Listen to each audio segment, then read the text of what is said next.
क्या आपको पता है आपके दिमाग का 90% भाग अवचेतन मस्तिष्क यानी कि सबकॉन्शियस माइंड है। सिर्फ 10% भाग ही कॉन्शियस माइंड है यानी कि चेतन मस्तिष्क। क्या आपको ये पता है कि आपके जीवन में आने वाली हर परिस्थिति आपके सबकॉन्शियस माइंड की सोच की वजह से आती है? और अगर आपने अपने सबकॉन्शियस माइंड पे काबू पा लिया तो आप अपनी ज़िंदगी को बदल सकते हैं।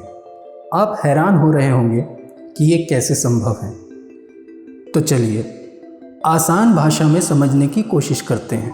सबसे पहले हमें ये समझना पड़ेगा कि ये दुनिया, ये सोलर सिस्टम, ये पूरा ब्रह्मांड कैसे बना। साइंस के हिसाब से जो सबसे मजबूत थ्योरी है, उस हिसाब से बिग बैंग के धमाकों को ही ब्रह्मांड के सृजन के रूप में माना जाता है।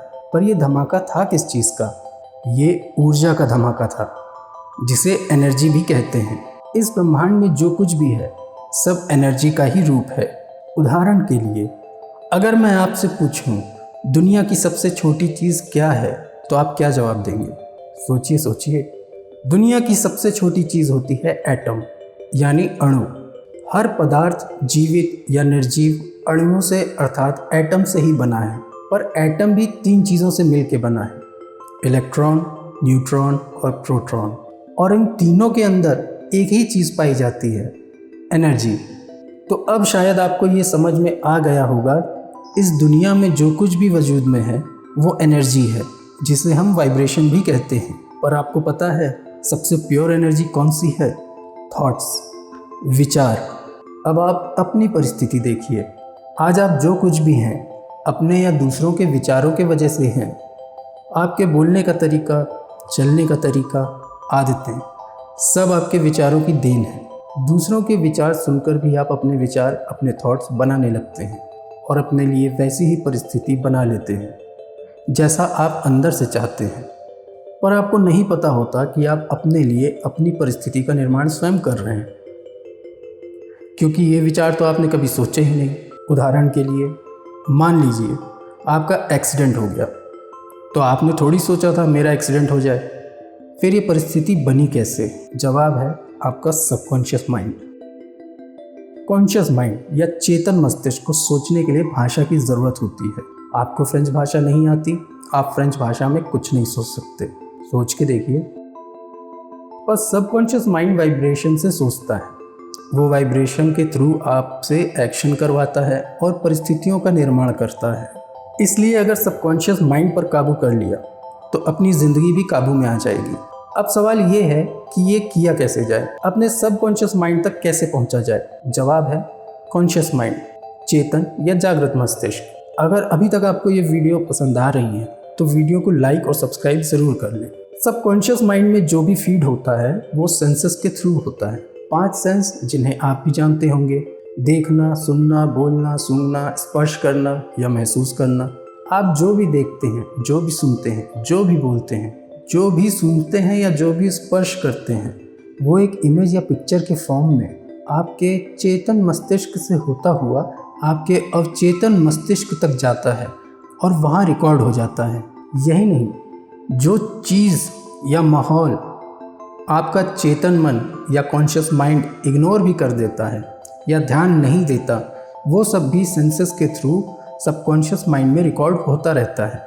जब हम छोटे बच्चे होते हैं, 6 महीने के बच्चे होते हैं, हमारा कॉन्शियस माइंड सबकॉन्शियस माइंड की तुलना में डेवलप नहीं हुआ होता है। इसलिए बच्चे बिना सोचे समझे ही एक्शन करने लगते हैं, क्योंकि उनका सबकॉन्शियस माइंड उनसे ऐसा करवाता है। इसलिए अधिकतर बच्चे एक जैसी हरकत करते हैं, क्योंकि अलग अलग माहौल के विचार उन तक नहीं पहुँचे होते हैं।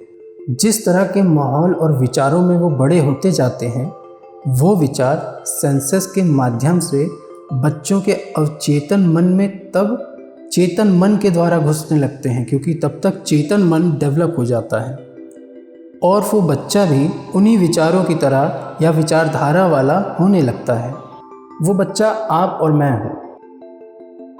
हमारी अलग अलग ज़िंदगी है, अलग अलग सोच है, अलग अलग विचारधारा है और अलग अलग परिस्थितियाँ हैं। और जैसे कि मैंने आपको पहले भी बताया था कि अपनी परिस्थितियाँ हम खुद बनाते हैं। बड़ा सवाल ये है कि इसे बदलें कैसे। इसको बदलने के लिए बस एक छोटा सा काम करना पड़ेगा। अपने अभी तक के विचारों को बदलने का काम। और ये आसान सा काम ही सबसे मुश्किल काम है, क्योंकि आपको आपके विचारों पर 100% बिलीव है, पूरा भरोसा है। अब यही भरोसा या इससे ज़्यादा भरोसा आपको अपने नए विचारों पे करना होगा। उदाहरण के लिए मान लीजिए आपके जीवन में आपका विचार ये है कि जब तक मैं खून पसीना नहीं बहाऊंगा तो मैं पैसे नहीं कमा सकता। तो आपके पास इस तरह की ही जॉब आती रहेंगी जिसमें अत्यधिक मेहनत होगी, या पैसे कमाने के सिर्फ ऐसे ही मौके आएंगे जिसमें अत्यधिक मेहनत होगी।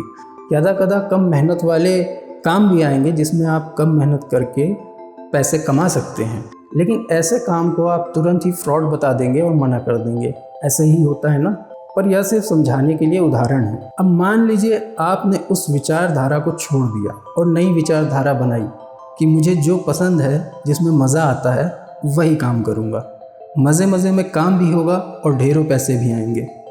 तो क्या अचानक से सोचने भर से ये काम हो जाएगा? जी नहीं।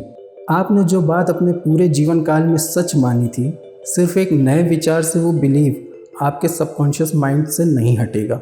एक नए विचार पर विश्वास करके उसे सबकॉन्शियस माइंड में बैठाना पड़ेगा, और ये काम भी अभ्यास के द्वारा होगा।